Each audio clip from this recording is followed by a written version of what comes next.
اعوذ باللہ من الشیطان الرجیم بسم اللہ الرحمن الرحیم۔ میں جب پاک پتن شریف جاتا ہوں یا کسی مزار پر میں کھڑا ہوتا ہوں تو وہ جو حالات پڑے ہوتے ہیں نا ان بزرگوں کے، وہ سامنے آتے ہیں کہ یہاں خواجہ نظام الدین محبوبی لائی تشریف لائے۔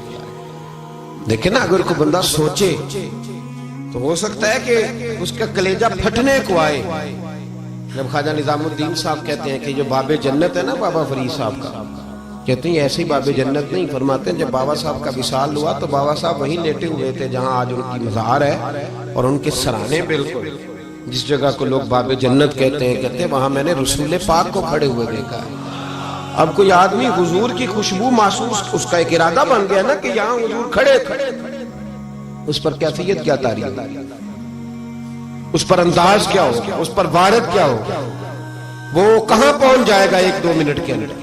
تو یہ تو اس وقت ہے جب اس کے محسوسات ہوں گے، جب وہ نظریاتی طور پر اس بات سے متفق ہوگا، جب وہ خوشبو محسوس کرنے کی صلاحیت رکھتا ہوگا۔ ایک بات عذرائے محبت ہے، کہہ دیتا ہوں کیونکہ سوالات ہوتے رہتے، کہہ دیتا ہوں۔ اعلیٰ حضرت کے ایک مرید تھے مولانا حشمت علی خان صاحب، بڑے تگڑے آدمی، جن لوگوں کی پوزیشن بڑی سخت حاضر لوگ ہوتے ہیں نا، اور حاضر جواب ایک منٹ سے پہلے پاک پتن شریف گئے تو باب جنت سے گزر کے آئے۔ باب جنت سے کسی ہمارے عالم نے نہیں لکھا کہ جب وہاں سے گزر گیا آپ توبہ نہ کرے اور کوئی اچھا عمل نہ کرے تو جنت میں جائے گا، بس یہ کہا کہ ایک دروازہ ہے جہاں خواجہ نظام نے حضور علیہ السلام کو کھڑے دیکھا، گزر جائے کوئی تو الحمدللہ اس کے لیے ایک برکت ہے۔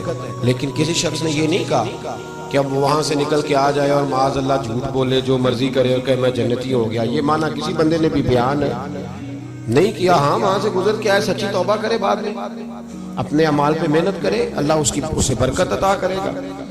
فرماتے میں پاک پتن شریف سے ہو کے آیا، رش بڑا تھا، اس کے ایام تھے، تو باب جنت سے گزر کے آیا تو میں بس کی چھت پہ بیٹھ گیا۔ کچھ اور لوگ بھی تھے تو ان میں سے کچھ ایسے صاحبان بھی تھے جن کو بیماری ہوتی ہے چھیڑ کے رکھنے کی، کوئی نہ کوئی بات کیے رہتے، یہ ہو گیا تو وہ ہو گیا، کہتے ہیں انہوں نے بات چھیڑ دی، مولانا کہاں سے آ رہے؟ میں نے کہا پاک پتن شریف۔ تو کہنے لگے کہ آپ وہ بہشتی دروازہ جس کو کہتے ہیں باب جنت، وہاں سے بھی گزرے ہیں؟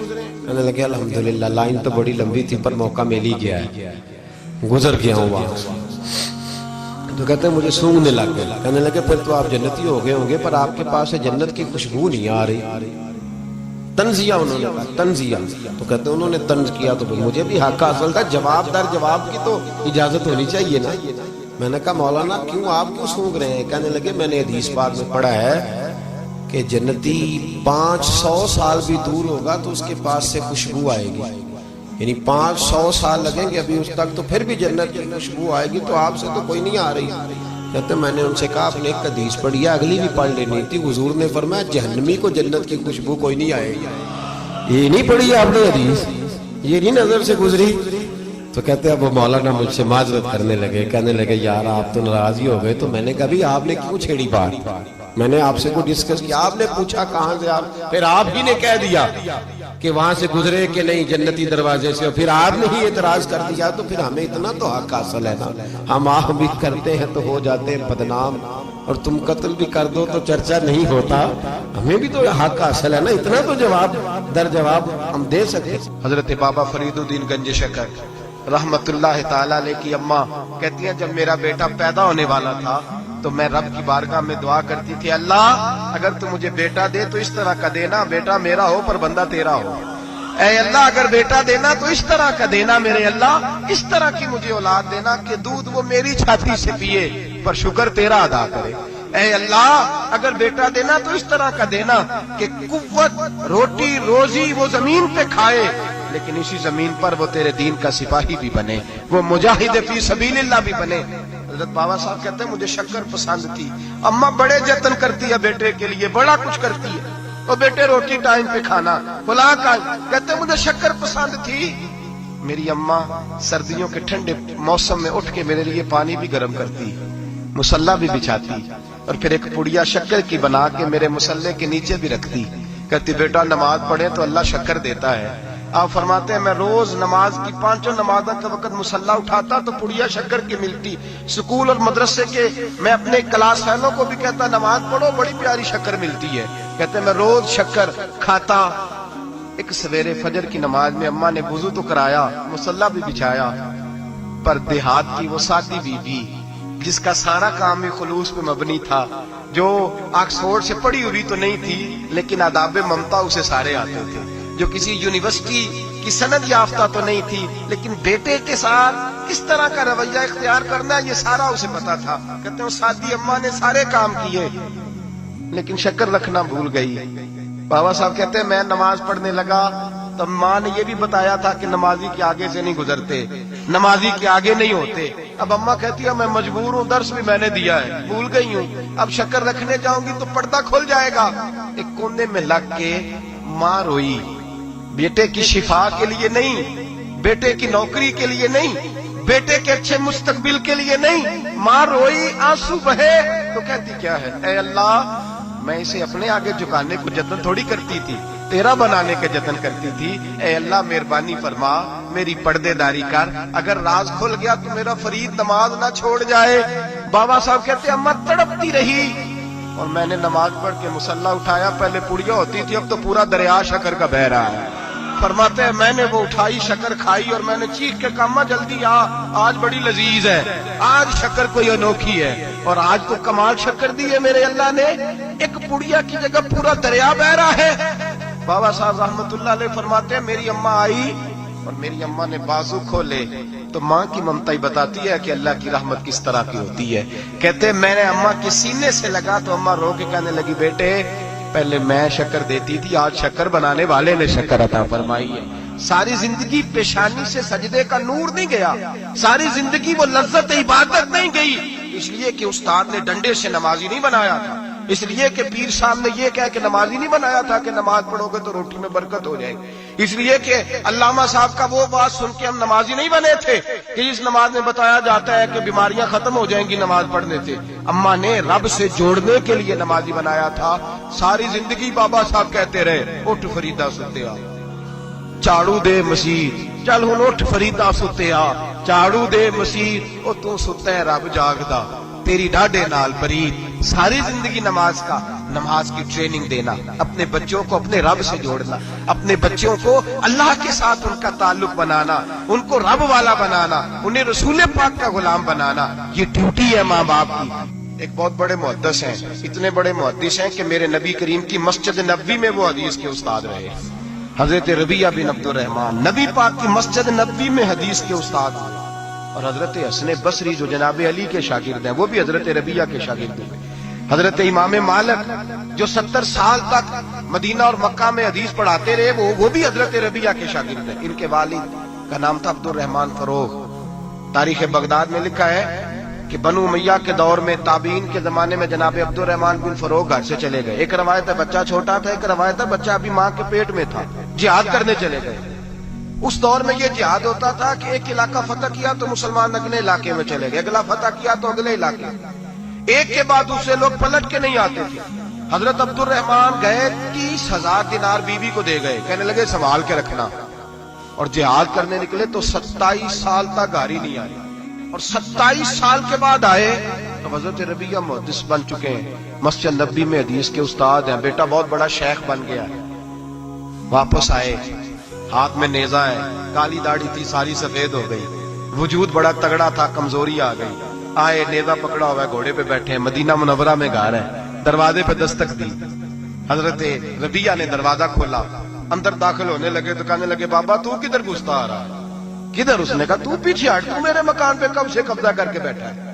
بات تیز ہونے لگی، آواز تھوڑی بزرگوں کی بلند ہونے لگی تو اندر سے زوجہ نے سن لیا، وہ دروازے کی اوٹ سے دیکھنے لگی تو پہچان گئی، کہنے لگی ربیعہ پیچھے ہٹ جا، یہ کوئی غیر نہیں ہے، تیرے والد گرامی ہے، یہ تیرے والد ہیں۔ اندر آئے، باپ بیٹا ملے، عصر کی نماز کا وقت ہو گیا، بڑا روئے، 27 سال کے بعد باپ لوٹا، 27 سال کے بعد بڑے روئے۔ نماز کا وقت ہوا تو حضرت ربیعہ جلدی سے وضو کیا، مسجد نبوی شریف چلے گئے۔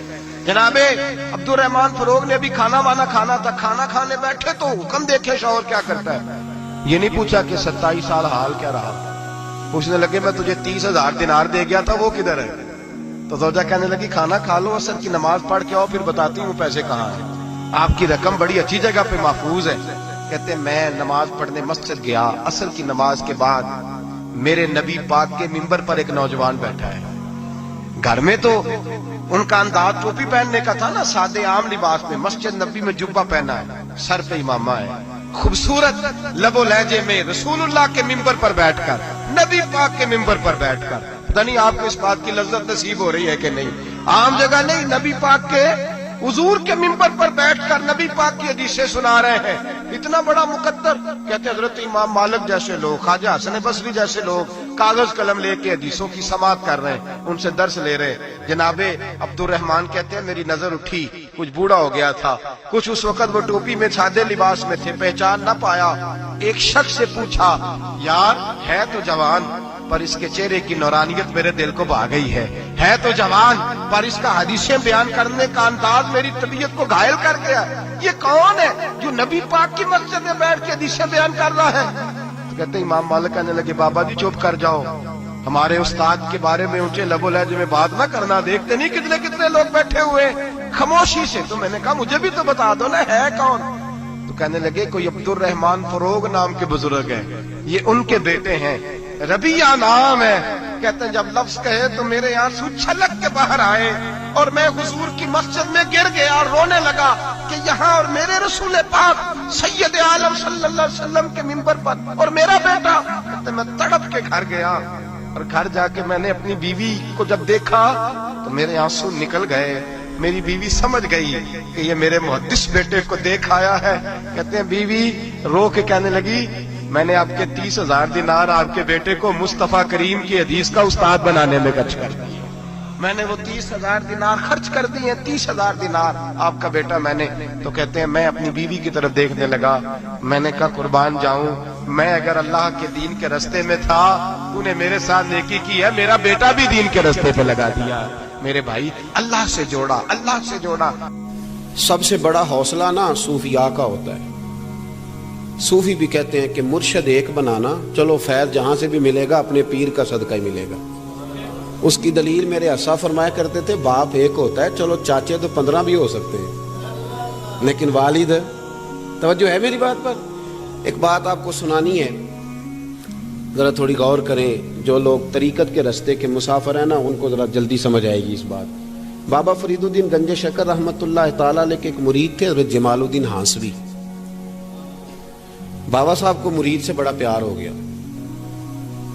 وہ ہانسا کے رہنے والے بابا صاحب پاک پتن کے، تو وہ بیچارے اکیلے بھائی تھے، والد بھی فوت ہو گیا تو ماں بوڑھی تھی. بابا صاحب نے ان سے کہا کہ تو پاک پتن آ جا. کہنے لگے حضور ماں نہیں اجازت دیتی، اگر آپ کہتے ہیں تو آ جاتا ہوں. تو بابا صاحب فرمانے لگے اگر نبی پاک نے اویس کرنی کو بلایا ہوتا تو میں بھی تجھے بلا لیتا، لیکن نبی کریم علیہ السلام نے انہیں نہیں بلایا تو لہذا میں تجھے بھی نہیں بلاتا. لیکن پیار بڑا تھا تو بابا صاحب کہنے لگے چل تو پاک پتن نہیں آتا تو میں تو تیرے گاؤں آ سکتا ہوں. 3 سال بابا جی مرید کی خاطر اس کے گاؤں میں چلے گئے. ہوں بھی پیٹ ٹول جاندے نے مرید کی خاطر، پر مرید بازاروں والا ہونا چاہیے. غریب ہو تو پھر انہوں نے راہ اوکھا لگتا ہے، پھر مشکل ہوتا ہے. چلے جاتے ہیں آپ بھی چلے جاتے ہیں. ماڑا آئے تو انہوں کہنے تو جمعراتی آئی سویرے 8 بجے. ہاں تو کدھر آ گئے؟ تگڑا آئے تو انہوں کہنے تو بڑی لیٹ آیا، تو راتی خواب بھی آیا تھا میری. خدا بندہ یہ تیرے سادہ دل بندے کدھر جائیں، شہنشاہی بھی عیاری ہے اور جو ہے وہ فقر بھی عیاری ہے، شہنشاہی بھی عیاری. میرے بھائی سنیں، بابا صاحب نا 3 سال مرید کے ہاں چلے گئے. 3 سال ہانسا میں آپ نے قیام فرمایا. 3 سال. والدہ تو ان کی جلدی انتقال کر گئے لیکن بابا صاحب وہیں رہ گئے تھے. وہ حضرت جمال الدین بڑے خوبصورت تھے، بڑے پیارے تھے، ویسے بھی ادائیں بڑی اچھی تھی ان کی، عالم فاضل تھے. حضرت خواجہ بہاؤالدین زکریا ملتانی ایک دفعہ پاک پتن آئے بابا فرید صاحب کو ملنے، تو انہیں جمال الدین ہانسوی پسند آ گئے.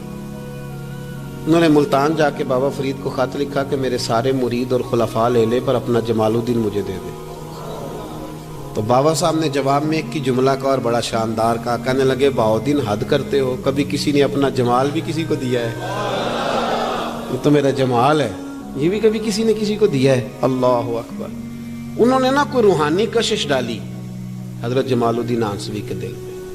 تو بابا صاحب اسباق پڑھا رہے تھے شاگردوں کو، تو حضرت جمال الدین ہانسوی آ گئے. آ کے کہنے لگے حضور میں نے ملتان جانا ہے. بابا صاحب نے فرمایا کوئی کام ہے, کوئی مجبوری ہے, کوئی رشتہ داری ہے. سمجھ گئے بابا فرید صاحب کے معاملہ پیچھے سے گڑبڑ ہو گیا, کیا مسئلہ ہے؟ کہنے لگی حضور میں نے حضرت بہاؤالدین زکریا سے ملنا ہے.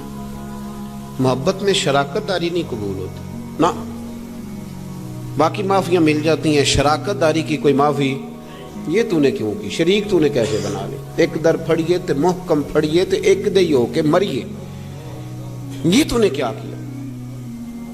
فرمانے لگے اچھا بہاؤالدین زکریا سے ملنا ہے؟ کہا ہاں. پیار بڑا تھا بابا صاحب کا خواجہ بہاؤالدین زکریا سے, محبت بڑی تھی. فرمایا اچھا میں تیری خاطر یہاں آیا ہوں اور تو نے کوئی قدر ہی نہیں ڈالی, تو کہتے آگے جانا ہے, جا اب تو اسی کے پاس جائے گا.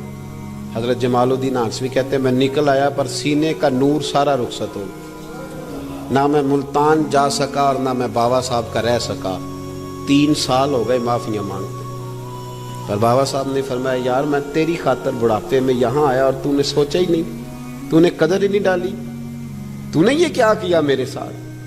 ایک تاجر آیا کرتا تھا بابا فرید صاحب سے ملنے سال کے بعد. وہ آیا تو اس نے لوگوں سے پوچھا کہ وہ کدھر ہے جمال الدین, جس سے سلام لے کے بابا صاحب سے لوگ ملتے تھے, جو رستہ تھا بابا صاحب کی طرف جانے کا. کہا وہ تو روڑی کے ڈھیر پہ بیٹھے. وہ ملنے گئے اور جب جا کے ملے نا حضرت جمال الدین سے تو وہ رو پڑے. کہا کیا ہوا؟ کہنے لگے بس ہوا یہ کہ میں اس کی قدر نہیں ڈال سکا, جو قدر مجھے کرنی چاہیے تھی نا یار کی, میں وہ قدر کر سکا, میں قدر نہیں کر سکا, یہ مجھے سزا ملی. کہا ان سے کہنا معاف کر دے. وہ تاجر بڑا پیارا تھا, بابا صاحب رات کو پیر دبا رہا تھا وہ تاجر بابا صاحب کے. اس کا خیال تھا لوگ سارے جائیں گے تو بات کروں گا. پیر دباتے دباتے ساری دنیا چلی گئی, وہ بیٹھا رہا. بابا صاحب بولے, فرمانے لگے جاتا کیوں نہیں, جمال الدین کی بات کرنی ہے, جمال الدین کا ذکر کرنا ہے, چل کر. میں کہا حضور اب دیکھا نہیں جاتا, مہربانی فرمائیں. فرمایا یار اس نے دیکھ میرے ساتھ کیا کیا ہے, میں علاقہ چھوڑ کے یہاں آیا اس کی خاطر, اور وہ کہتا ہے میں نے آگے جانا ہے. اس نے توجہ ہی نہیں کی, اس نے میری محبت کو سمجھا ہی نہیں. فرمایا اسے کہنا میں اسے بھولا نہیں, میں روز اس کے لیے دعا کرتا ہوں. جا تو کہتا ہے تو اسے لے آ. حضرت جمال الدین ہانسوی جب آئے نا, اللہ والے پھر بھی سامنے والے پہ الزام نہیں ڈالتے. جب آئے نا تو کمزور ہو گئے تھے, وجود کمزور ہو گیا, آنکھیں باہر نکل آئیں. تو حضرت بابا صاحب انہیں دیکھ کے نا انہیں پھر بھی کچھ نہیں کہا. کہنے لگے فرید الدین, اپنے آپ کو مخاطب کیا, فرید الدین یہ تو نے کیا کیا؟ کوئی اپنے جمال کا اس طرح کا حال بھی کرتا ہے.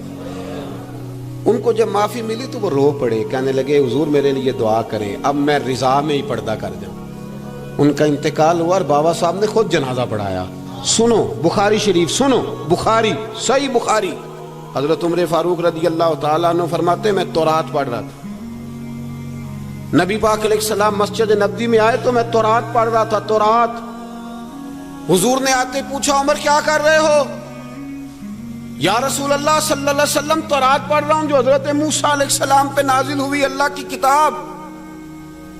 نبی کریم علیہ السلام, حضرت عمر کہتے ہیں کبھی مجھ سے ناراض نہیں ہوئے, پر آج حضور ناراض ہو گئے. چہرے پہ جلال آیا اور محبوب کریم نے فرمایا عمر مجھے اللہ کی عزت کی قسم, اگر آج حضرت موسیٰ حیات ظاہری میں ہوتے تو میرا کلمہ پڑھ کے میری فرما برداری کر, اور تو ان کی کتاب پڑھ رہا ہے, ان کی کتاب.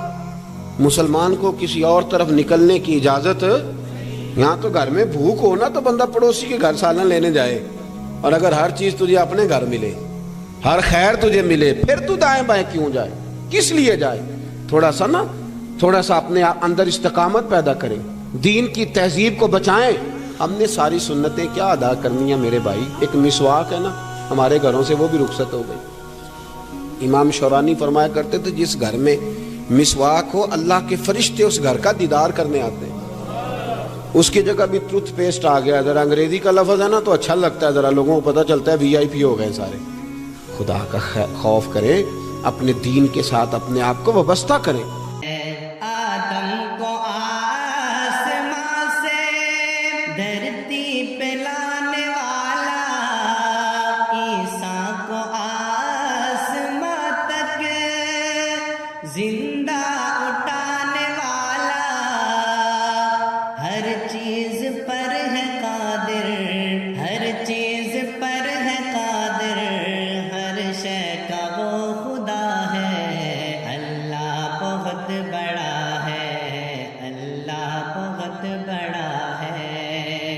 یونس نبی